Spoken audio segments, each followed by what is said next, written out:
sommes de retour pour Rendez-vous matin avec mon invité ce matin, Christine Marchand. Bonjour.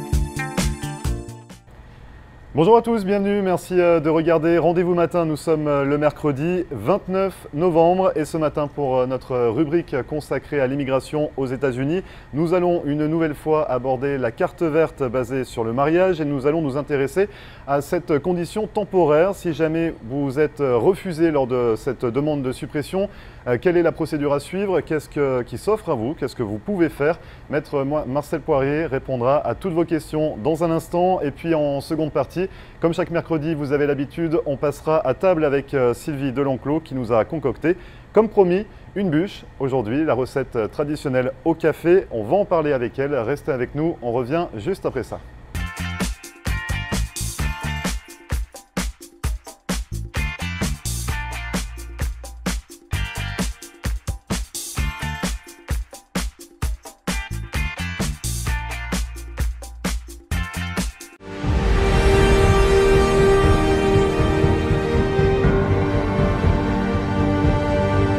Ne manquez pas La Loi et toi avec Maître Albert, chaque mardi soir à 8 h, mercredi à 9 h 30 du matin, le vendredi à 1 h 30 de l'après-midi et le dimanche à 3 h de l'après-midi sur Floride.tv, ITTV, chaîne 11.3.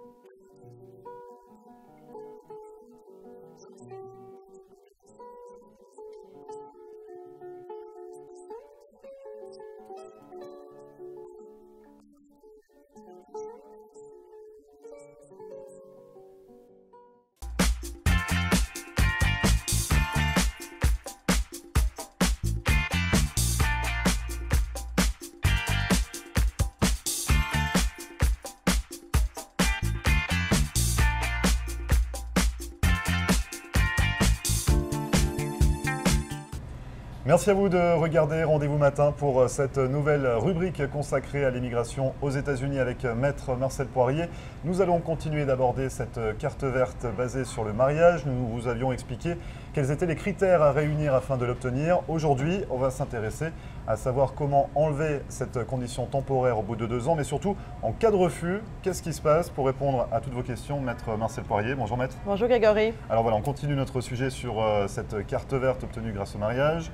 En cas de refus, on est là. En fait, on est dans cette demande de retirer la condition temporaire. Si on a un refus, qu'est-ce qui se présente à nous?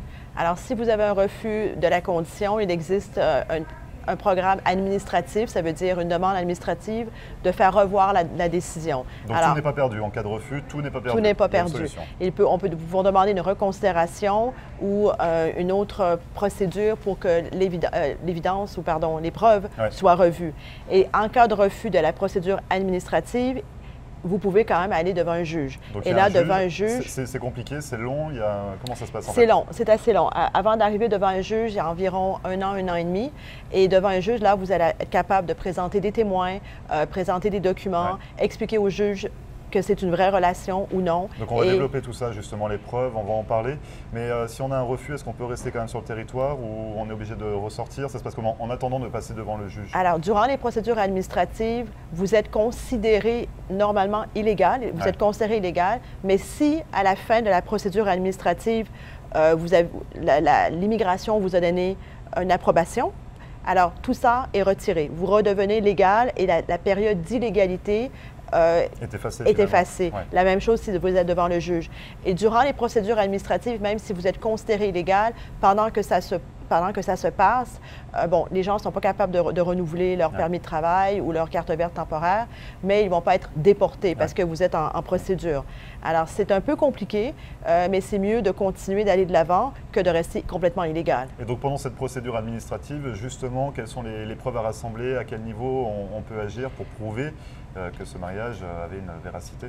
Alors, avant même d'arriver à un refus, c'est bien pour les gens qui sont mariés à des Américains de commencer à réfléchir durant la période de 2 ans à rassembler ces preuves. Parce que quand vous arrivez à la fin et que je demande aux clients, donnez-moi ci, donnez-moi ça, nous n'avons pas, c'est bien de planifier. Alors, qu'est-ce que vous devez garder? Qu'est-ce que vous devez regarder? Aujourd'hui, avec la nouvelle administration, il y a énormément de demandes de documents complémentaires sur la condition. Alors, nous envoyons un dossier pour retirer la condition et nous allons recevoir souvent une demande de documents complémentaires avec des preuves additionnelles sur la relation. Et les preuves qu'ils demandent, selon moi, ça a un peu changé. Ils demandent beaucoup de preuves financières, alors des comptes en banque en commun. Mais qu'avoir un compte en banque en commun n'est pas suffisant. Ouais. Il faut que le compte en banque soit utilisé par le couple pour des dépenses quotidiennes, les courses, la pharmacie, le loyer, l'électricité. Alors, non seulement ils demandent des relevés bancaires avec les 2 noms, mais ils demandent de voir l'activité, quel type d'activité. Et ils ont demandé dans certains dossiers 2 ans complets de relevés bancaires pour montrer qu'ils avaient vraiment des dépenses en commun. Ensuite, ils demandent également, par exemple, les taxes. C'est très important d'avoir des taxes aux 2 noms, même s'ils sont mariés et qu'ils font leurs taxes séparées, mais que ce soit bien indiqué qu'ils soient mariés. Des cartes de crédit, des prêts, le bail de l'appartement ou un titre de propriété. Ils demandent également des choses comme un testament, des assurances. Vraiment, ça va chercher très, très loin quand même. Ils vont très loin. Des billets d'avion. Alors, je dis aux clients maintenant, gardez vos réservations de billets d'avion où on voit les 2 noms. Et donc, il faut se faire un petit carnet, faire un petit dossier, rassembler toutes ces preuves.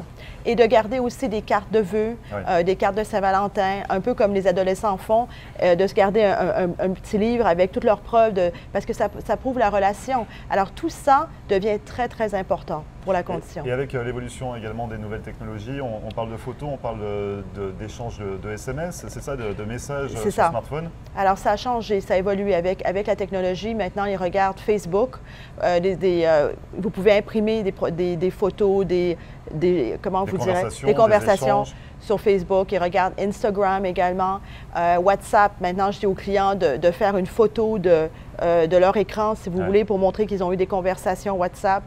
De conserver les text messages, parce que j'ai eu un dossier où ils ont vu que pendant une période de 14 jours, il n'y avait pas eu de text message entre eux. Donc alors, en fait, finalement, voilà, ils vont éplucher même les relevés, les factures de téléphone pour voir à qui ont été envoyés les messages. Exactement. Et par exemple, là, sur votre cas concret, vous avez un client pendant 14 jours, c'est ça, il n'y a pas eu d'échange avec sa compagne? Il n'y a pas eu d'échange avec sa compagne. Et là, ils ont dit que pourquoi il n'y avait pas eu d'échange pendant 14 jours. Ils ont demandé, parce qu'ils expliquaient, mes clients expliquaient qu'ils communiquaient par texte et non pas par téléphone. Alors, ils ont dit, pas de traces. OK, si vous communiquez par texte, donnez-nous les text messages de telle période à telle période. Alors, de faire des imprimés d'écran. Alors, il faut tout conserver et il faut faire attention. Il faut que si vous communiquez par text message, il faut avoir des communications. Il ne faut pas qu'il y ait un trou à quelque part où il n'y a pas de communication. Ou alors, il faut justifier pourquoi il n'y a pas eu cette communication. En fait, il faut vraiment tout anticiper. Oui. Donc ça, c'est vraiment par rapport aux nouvelles technologies. Depuis le nouveau gouvernement Trump, ils se sont également, ça s'est renforcé un petit peu dans ces vérifications, ils font attention à tout. Alors, ça peut faire foi devant un juge, c'est ça également les échanges WhatsApp ou Instagram? Oui, maintenant les preuves médias, social media sont admissibles à la Cour. Alors, c'est important de faire bien attention à tout ce qui est mis sur les réseaux sociaux. Il y a eu un nouveau formulaire qui est sorti dernièrement, même au niveau des ambassades, où ils demandent toutes les adresses Facebook, Instagram, sur un formulaire. Alors, c'est assez... Pour les fouiller. C'est pour aller faire des recherches approfondies. Et donc, nous, justement, on rassemble nos preuves pour être prêts le jour de passer devant le juge pour prouver la véracité de ce mariage. Mais eux, de leur côté également, le gouvernement américain n'hésite pas à faire des investigations, c'est ça, et à enquêter par eux-mêmes. Ils peuvent même frapper à la porte, c'est ce que vous me disiez, d'un de vos clients finalement, c'est ce que vous avez fait Alors, j'ai eu un cas actuel, et ça, c'est vraiment actualité, où les clients étaient en demande de faire retirer cette condition. Ce n'était pas refusé encore, c'était seulement en process de faire retirer la condition. Et un bon matin, à 6h30 du matin, quelqu'un a frappé à leur porte et c'était des officiers d'immigration qui venaient pour demander, pour voir s'ils étaient bien ensemble. Ils sont rentrés dans l'appartement, ils ont demandé de voir où ils avaient dormi, dans quel lit ils avaient dormi. Ils ont demandé de voir les 2 salles de bain pour voir où étaient les cosmétiques, les produits. Ils ont demandé également de voir les garde-robes, les dressings, pour s'assurer qu'il y avait des vêtements des 2 personnes. Et dans ce cas, l'appartement est en travaux, est en rénovation, et ils ont demandé pourquoi il y avait des vêtements dans une autre pièce. Et souvent, les femmes, bon, ils ont un peu plus de vêtements qu'un homme, et pourquoi c'était pas tout ensemble. Et ça, c'est un vrai cas. Les gens ne se rendent pas compte à quel niveau l'immigration peut aller. Et l'administration de Trump, ils ont engagé des milliers et des milliers d'officiers de plus pour les investigations, parce qu'il y a énormément de fraude dans les mariages pour s'assurer. On va parler de la fraude dans un instant. Là, on parlait d'un cas concret où vraiment l'administration américaine vient frapper à notre porte pour vérifier, mais parfois ils font également de la surveillance. De la surveillance. En fait. Alors, de la surveillance sur les appartements ou les maisons.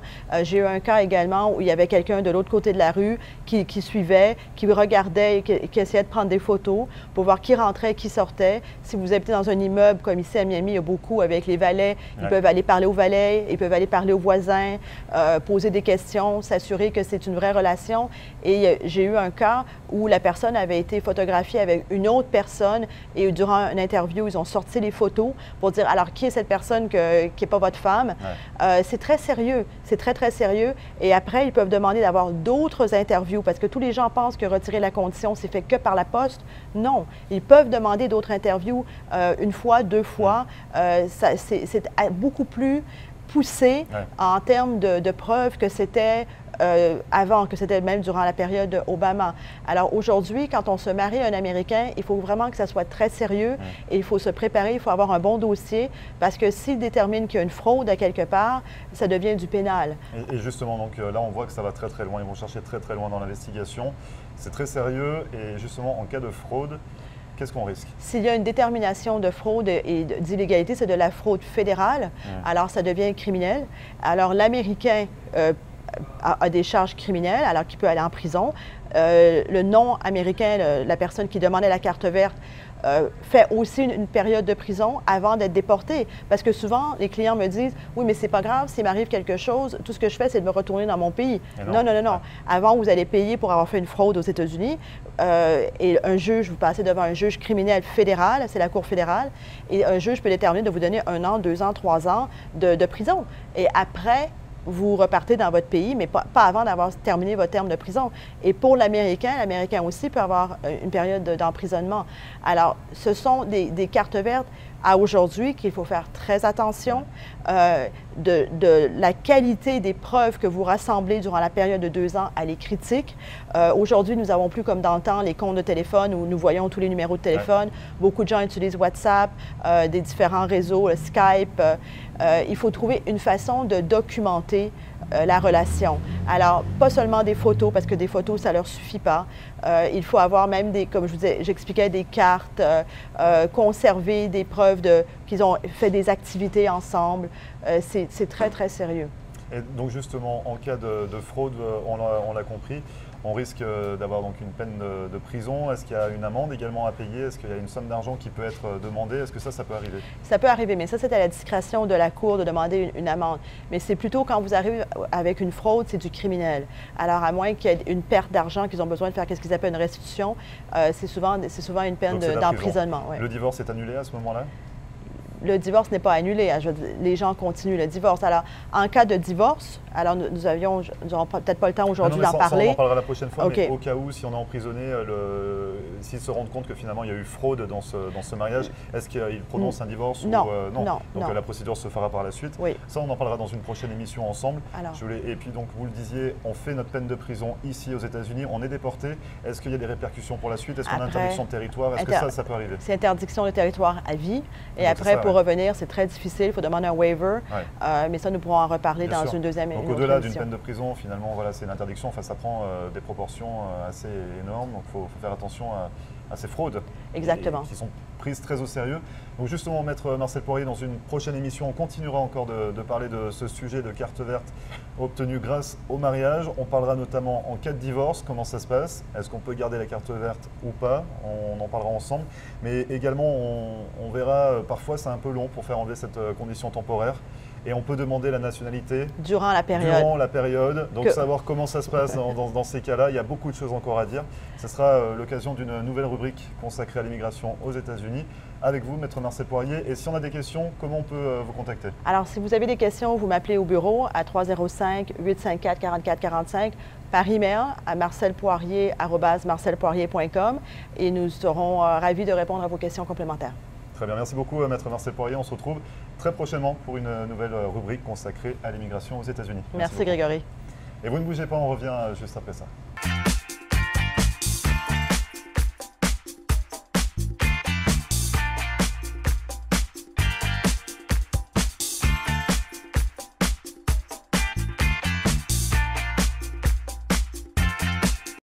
Marcel Poirier, avocate en droit de l'immigration américaine et membre du barreau de la Floride. Ma vocation est de conseiller mes clients et de protéger vos intérêts afin que vous soyez en mesure de réaliser votre rêve américain qui est toujours bien vrai et réel aujourd'hui. Surtout, n'oubliez jamais qu'un mauvais conseil légal peut vous coûter votre futur et celui de votre famille. N'hésitez pas à nous contacter par téléphone ou sur mon site internet à marcelpoirier.com et nous serons très heureux, mon staff et moi-même, de répondre à vos questions et de vous recevoir au cabinet, j'espère très bientôt.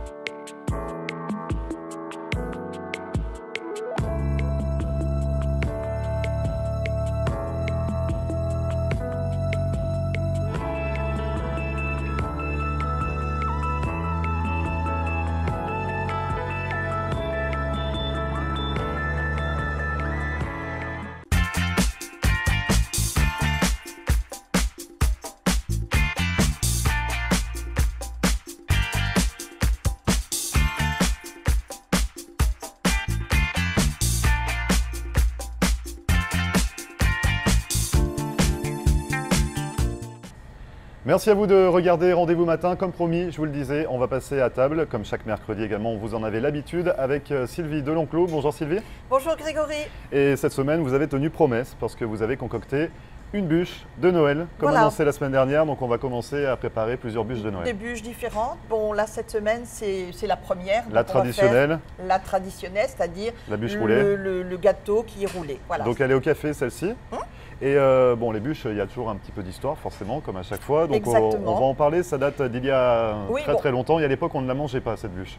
Non. Bon, la bûche, c'est quand même le dessert qui termine le repas de Noël. Ouais. Hein, donc il se fait France, Belgique, tous les pays anglophones.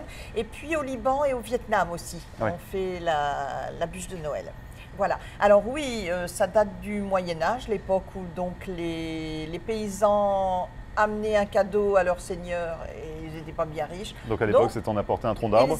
Ils apportaient une bûche ou un tronc d'arbre, voilà, exactement. Mais le fait de brûler les troncs d'arbre dans la cheminée, ça a démarré en Scandinavie en fait. D'accord. Voilà. Après, bon, donc c'est venu dans d'autres pays d'Europe, en France notamment. Et c'était des arbres fruitiers, c'est ça qu'on utilisait? Oui, plutôt un arbre fruitier parce qu'on se disait que les récoltes suivantes allaient être meilleures. Donc on arrosait de vin. Pour les vendanges par exemple, c'est ça, avant de le faire brûler? De miel, de lait, voilà. Et on se disait comme ça, la prochaine vendange sera bonne. Donc il y avait toute une signification autour de cette bûche. Et il y avait des croyances également, vous le disiez, pour le vin. On arrosait de vin pour que la vendange soit meilleure. Il y avait également du sel. Pour éloigner les sorcières. Bah oui. Vous avez peur des sorcières? Oui, effectivement, oui, les sorcières, ça fait peur. Toujours un peu de sel sur soi. Oui. Donc là, le sel, c'était pour éloigner les sorcières. Et on avait peut-être d'autres choses également. On disposait des tisons. C'est-à-dire que quand la bûche était consumée, alors les cendres, on les jetait dans la terre pour la fertiliser un petit peu plus. On mettait des tisons, ces petits morceaux de bois qui ne sont pas consumés, on les mettait autour de la maison pour préserver de la foudre. Bon voilà, on avait beaucoup de croyances et bon, c'était peut-être pas plus mal non plus. Et puis, le Père Noël ne venait pas à cette époque-là. C'était le père de famille qui... Voilà, le père de famille recommandait aux enfants, pendant que la bûche flambait, il disait « Allez dans votre chambre, allez faire votre prière, demandez que la bûche vous apporte des bonbons, des cadeaux, etc. » Et quand il revenait, eh ben, miracle, Dans la souche, dans les bûches, des souches. On avait creusé et puis on avait mis des petits sacs de bonbons et les enfants étaient contents. Alors les paysans, quand ils n'avaient pas des sous pour les bonbons, mettaient des pruneaux, des marrons, etc. Donc des petites douceurs pour les enfants. Exactement. Et à quel moment on a commencé à manger cette bûche? À quel moment elle est passée sur la table finalement? On a une date, on dit que c'est en 1945 dans le Poitou-Charentes que les premières bûches ont été créées par un pâtissier. Hélas, je ne sais pas le nom. Et j'ai cherché, mais je n'ai pas le nom de ce pâtissier. Voilà, Poitou-Charentes, ça a démarré. Et en fait, on l'appelait Tréfeu à l'époque. Ça veut dire 3 feux. Alors après, il y avait d'autres noms suivant les régions, mais on a beaucoup dit ça, Poitou, Charentes, Bretagne, etc. Pour cuisson, 3 feux, voilà. Tréfeu. Ouais. Très bien, Tréfeu. Et donc pour celle-ci, on va parler de la recette tout de suite. Donc c'est une bûche traditionnelle, comme on le disait, au café, et elle est roulée. Voilà. Alors pour rouler un gâteau, on fait une pâte à biscuits. Une pâte à biscuits très simple. Oui. 4 jaunes d'œufs. Oui. On y met 100 g de sucre poudre. On bat bien jusqu'à ce que ce mélange soit bien blanc. Oui. Voilà. Ensuite, on y ajoute les blancs en neige et 140 g de farine. On fait tout en 2 fois, c'est-à-dire qu'on met... On monte les blancs en neige. Voilà, on met les ajoute. La moitié de la farine, on ajoute la moitié des blancs, on réajoute la farine. Et on termine par les blancs. Et on met cette pâte dans une grande plaque, dans une plaque fine, d'accord? On laisse reposer au froid tout d'abord ou non, pas spécialement? Moi j'ai l'habitude que pour les pâtes on laisse reposer, Sylvie, alors je préfère demander. Donc il n'y a pas besoin de laisser reposer, on enfourne directement? Pas du tout, on enfourne 360 degrés, un gros quart d'heure, voilà. Un bon quart d'heure? Ouais, un bon quart d'heure. 60 degrés Fahrenheit? Alors là, il faut écouter, oui, d'accord. Fahrenheit, 180, ça brûle. Et là on écoute bien. Oui, je vous écoute. Parce que pour pouvoir rouler un gâteau et qu'il ne se casse pas, il n'y a pas 50 solutions, il y en a une seule. Vous sortez un torchon propre, vous le mouillez. Ah non, mais c'est une vieille méthode, mais... Oui, non, mais bien sûr. Elle est bonne. Oui.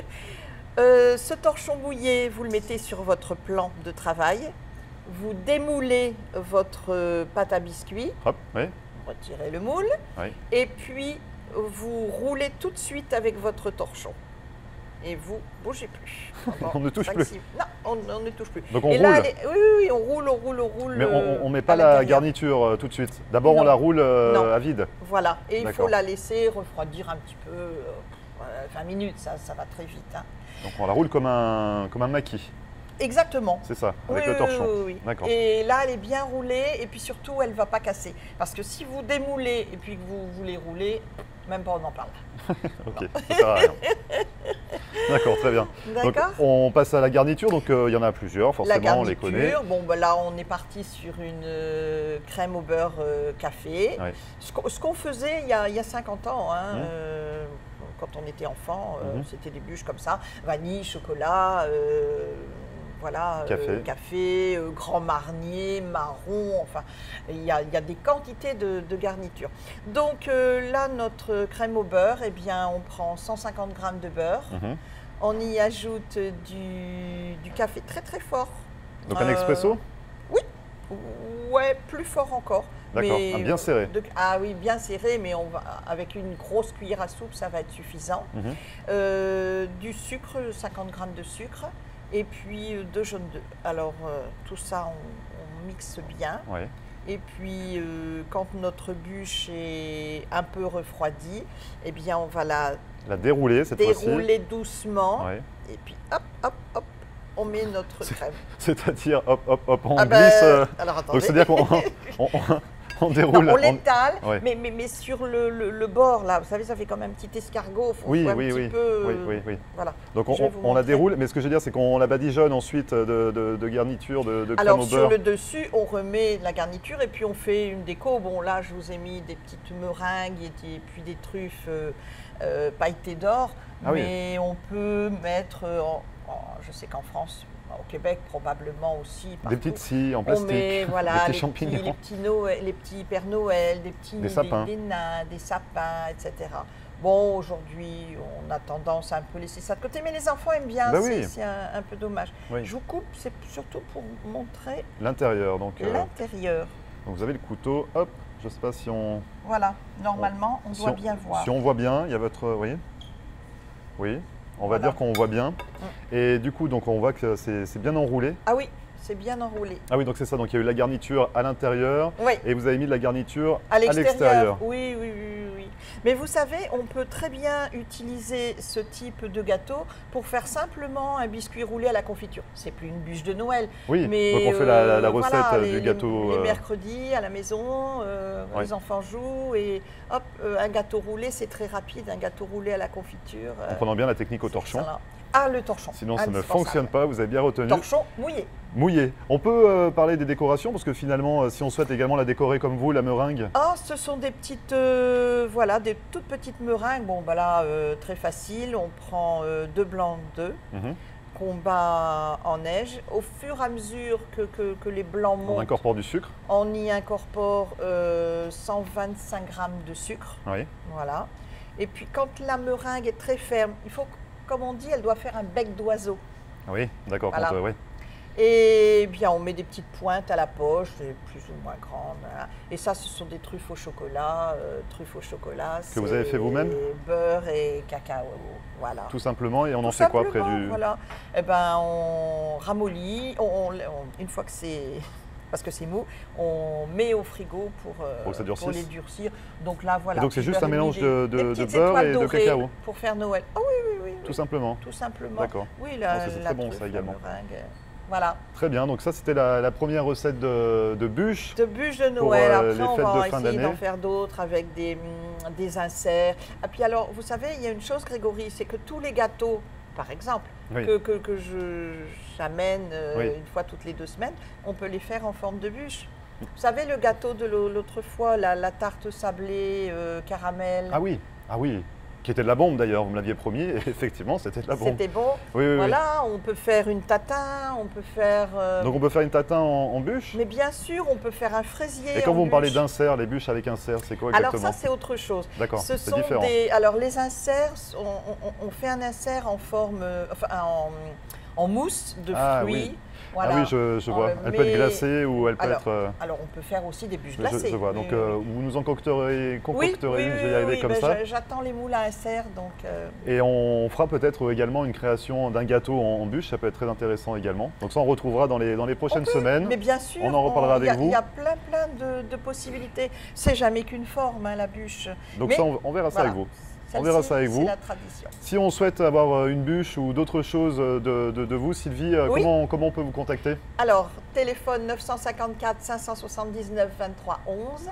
Et puis sinon, donc par email, privatechefsylvie@gmail.com. Et la recette sera retrouvée sur votre page Facebook, La Cuisine. On va tout faire. J'ai un website, bien entendu. Parfait, Sylvie, on se retrouve la semaine prochaine pour une nouvelle recette et puis on continuera les bûches durant le mois de décembre. On essaiera. Merci beaucoup, Sylvie. Merci de votre accueil, au revoir. Et vous ne bougez pas, on revient juste après ça.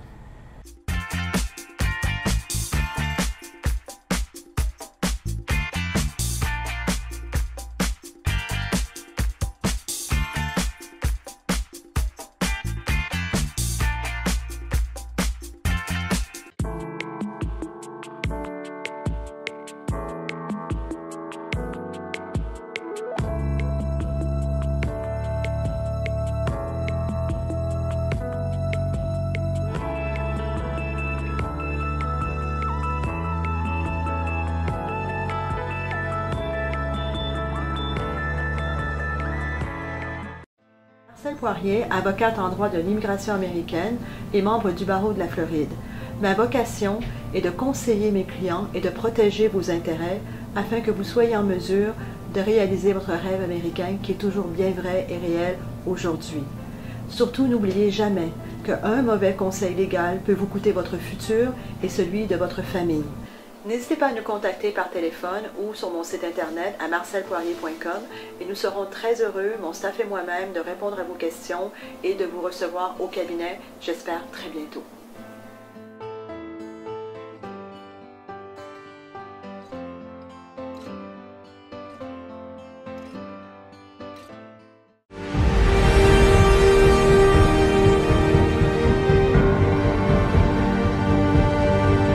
Ne manquez pas La Loi et toi avec Maître Albert, chaque mardi soir à 8 h, mercredi à 9 h 30 du matin, le vendredi à 1h30 de l'après-midi et le dimanche à 3h de l'après-midi sur Floride.tv, ITTV, chaîne 11.3.